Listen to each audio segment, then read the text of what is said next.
മീഷോ അവരുടെ IPO announce ചെയ്തിട്ടുണ്ട്. Issue size വരുന്നത് 5421 കോടിയാണ്. 5421 കോടിയിൽ 4250 കോടി ഫ്രഷ് ഇഷ്യൂ ആണ്. അതുപോലെ ബാലൻസ് വരുന്ന 1171 കോടി ഓഫർ ഫോർ സെയിലാണ്. IPO ടൈപ്പ് വരുന്ന മെയിൻ ബോർഡാണ്. അതായത് മീഷോ എന്ന് പറഞ്ഞ ഒരു ലാർജ് കമ്പനിയാണ്. മാർക്കറ്റ് ക്യാപ്പ് വരുന്ന 50,095 കോടിയാണ്. പ്രൈസ് റേഞ്ച് വരുന്നത് 105 തൊട്ട് 111 രൂപ വരെയാണ് വരുന്നത്. BSEയിലും NSEയിലും ലിസ്റ്റ് ചെയ്തിട്ടുണ്ട്. റവന്യൂ കഴിഞ്ഞ ഫിനാൻഷ്യൽ ഇയറിലെ കമ്പനിയുടെ റവന്യൂ എന്ന് പറയുന്നത് 9,389 കോടിയാണ്. ലോട്ട് സൈസ് നോക്കുവാണെങ്കിൽ 135 ഷെയർസ് ആണ് വരുന്നത്. കമ്പനിയുടെ 3 വർഷത്തെ CAGR ഗ്രോത്ത് റേറ്റ് നോക്കുവാണെങ്കിൽ 27.96% വരുന്നത്. മിനിമം ഇൻവെസ്റ്റ്മെന്റ് എമൗണ്ട് വരുന്നത് 14,175 രൂപയാണ്. പ്രീ അപ്ലൈ ഡേറ്റ് സ്റ്റാർട്ട് ചെയ്തത് December 1 ഇന്നാണ് സ്റ്റാർട്ട് ചെയ്തത്. ബിഡിംഗ് സ്റ്റാർട്ട് ചെയ്യുന്നത് December 3 ബിഡിംഗ് എൻഡ് ചെയ്യുന്നത് December 5 അലോട്ട്മെന്റ് ഫൈനലൈസേഷൻ ഡേറ്റ് വരുന്നത് December 8 release of fund date വരുന്നത് December 9 ഡിമാറ്റ് ട്രാൻസ്ഫർ ഡേറ്റ് വരുന്നത് December 9 കമ്പനിയുടെ സ്റ്റോക്ക് ലിസ്റ്റ് ചെയ്യുന്നത് December 10 നമ്മൾ കമ്പനിയെ കുറിച്ച് നോക്കുവാണെങ്കിൽ മീഷോ ഒരു ഇ-കൊമേഴ്സ് ബിസിനസ് ആണ്. ഇ-കൊമേഴ്സ് എന്ന് പറഞ്ഞാൽ ഓൺലൈനായിട്ട് നമ്മൾ പ്രൊഡക്ട്സും സർവീസും ബൈ ചെയ്യുകയും സെല്ല് ചെയ്യുന്നതിനുള്ള ഒരു പ്ലാറ്റ്ഫോമാണ് മീഷോ. ഇപ്പം മീഷോ സ്റ്റാർട്ട് ചെയ്ത് 2015 അപ്പം ഞാൻ മീഷോയെ കുറിച്ച് നിങ്ങൾ ആർക്കും കൂടുതലായിട്ട് പറഞ്ഞു തരേണ്ട ആവശ്യമില്ല. കാരണം നമ്മൾ ഒരു തവണയെങ്കിലും മീഷോ യൂസ് ചെയ്തിട്ട് ഓൺലൈനിൽ ഒരു പ്രൊഡക്റ്റ് മേടിച്ചവരായിരിക്കും. ഇപ്പം മീഷോ കമ്പനിക്ക് IPO റേസ് ചെയ്ത് കിട്ടുന്ന ഫണ്ടിൽ 32%, അതായത് 1390 കോടിയും ഒരു ക്ലൗഡ് ഇൻഫ്രാസ്ട്രക്ചറിലാണ് ഇൻവെസ്റ്റ് ചെയ്യുന്നത്. അതുപോലെ 32% ജനറൽ കോർപ്പറേറ്റ് പർപ്പസിന് വേണ്ടിയും 24% അവർ MTPL അവരുടെ സബ്സിഡറി കമ്പനിയിലാണ് ഇൻവെസ്റ്റ് ചെയ്യുന്നത്. എന്തിനു വേണ്ടിയാണ്? ഫോർ മാർക്കറ്റിങ്ങിന് വേണ്ടിയും അതുപോലെ ബ്രാൻഡ് ഇനിഷ്യേറ്റീവ്സിന് വേണ്ടിയാണ്.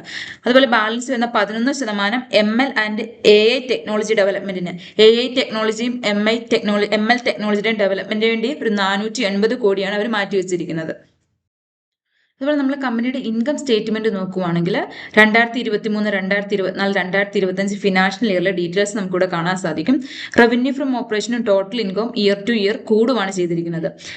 അതുപോലെ കമ്പനിയുടെ ടോട്ടൽ നെറ്റ് പ്രോഫിറ്റ് നമുക്ക് നോക്കുവാണെങ്കിൽ കമ്പനിക്ക് 3 വർഷം, അതായത് 2023, 2024, 2025 കമ്പനിക്ക് നെറ്റ് പ്രോഫിറ്റ് അല്ല നെറ്റ് ലോസ് ആണ് ഉണ്ടായിരിക്കുന്നത്. 3 വർഷം അടുപ്പിച്ചിട്ടും കമ്പനിക്ക് നെറ്റ് ലോസ് ആണ് വന്നിരിക്കുന്നത്. അതുപോലെ കമ്പനിയുടെ EPS നോക്കുവാണെങ്കിൽ കമ്പനിയുടെ ഏർണിംഗ് പെർ ഷെയർ നോക്കുവാണെങ്കിൽ 3 വർഷം 2023, 2024, 2025 നെഗറ്റീവ് ആയിട്ടാണ് കാണിക്കുന്നത്. അതുപോലെ നമ്മൾ കമ്പനിയുടെ ബാലൻസ് ഷീറ്റ് നോക്കുവാണെങ്കിൽ ഇപ്പോൾ ഇവിടെ എമൗണ്ട് തന്നിരിക്കുന്ന മില്യണിലാണ്. ഇപ്പം ഞാനിവിടെ പ്രസന്റ് ചെയ്യാൻ പോകുന്നത് കോടിയിലാണ്. കമ്പനിയുടെ കറണ്ട് അസറ്റ് കഴിഞ്ഞ ഫിനാൻഷ്യൽ ഇയർ 2024, 2025 കമ്പനിയിലെ ഫിനാൻഷ്യൽ ഇയറിൽ കമ്പനിയുടെ കറണ്ട് അസറ്റ് എന്ന് പറയുന്നത് 6,787 കോടിയാണ്. അതുപോലെ കമ്പനിയുടെ കറണ്ട് ലൈബിലിറ്റി എത്രയാണ്? കറണ്ട് ലൈബിലിറ്റി വരുന്നത് 5,716 കോടിയാണ് വരുന്നത്. അപ്പം നമ്മൾ കമ്പയർ ചെയ്ത് നോക്കുമ്പോഴത്തേനും കറണ്ട് അസറ്റ് കറണ്ട് ലൈബിലിറ്റിയേക്കാളും കൂടുതലാണ്.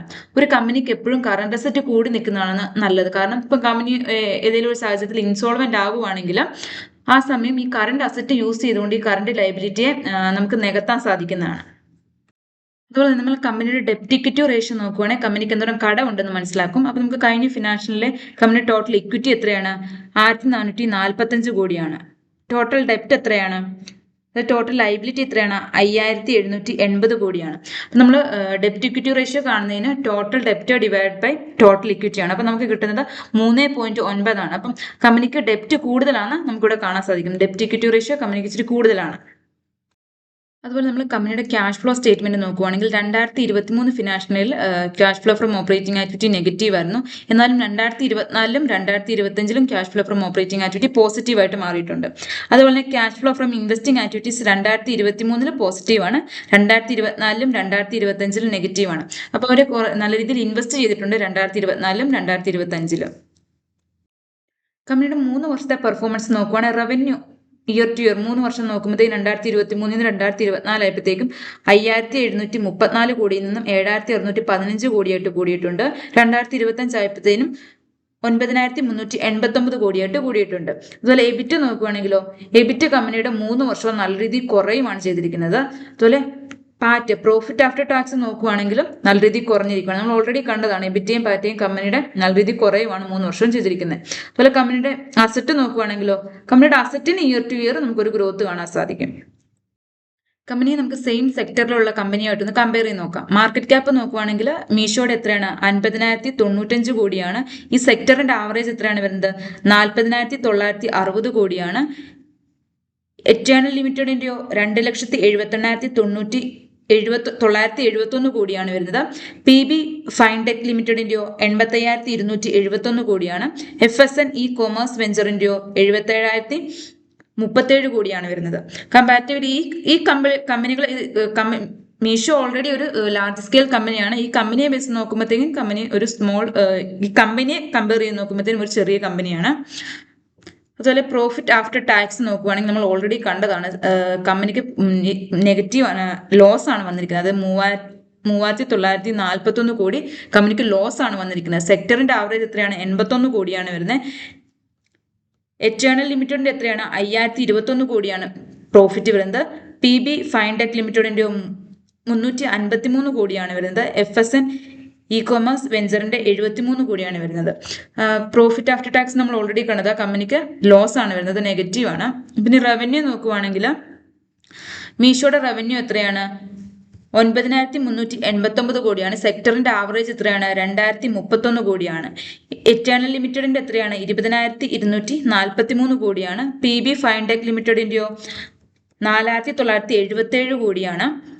FSN ഇ കൊമേഴ്സ് വെഞ്ചറിന്റെ 7,949 കോടിയാണ്. റവന്യൂ കമ്പനിക്ക് കമ്പാരിറ്റീവ്ലി കൂടുതലാണ്. സെക്ടർ വൈസ് നോക്കുമ്പോഴാണെങ്കിലും ഈ കമ്പനി കമ്പയർ ചെയ്ത് നോക്കുമ്പോഴും കമ്പനിക്ക് റവന്യൂ കൂടുതലാണ്.